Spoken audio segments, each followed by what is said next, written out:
we need to have a chat. When I say we, I think the people in charge in RTE need to have a chat about balance. Oddly, like News Talk and Today FM, they all are under the same rules. They all have to answer to the BAI. But with the state broadcaster, because people pay their licence fee, they sort of forensically go through everything that's said.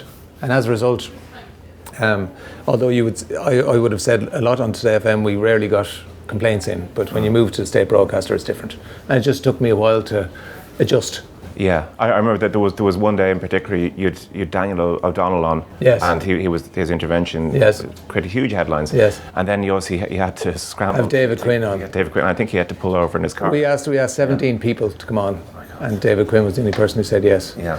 But I did say as well, which I think that we need to have a chat. When I say we, I think the people in charge in RTE need to have a chat about balance. And I think sometimes in debates we don't serve our public best by being strictly black and white. We have somebody on from the yes side 3 minutes, somebody on the no side from 3 minutes, because a lot of things are nuanced. There's a lot of grey. So it's not just simply yes and no, it's not black and white.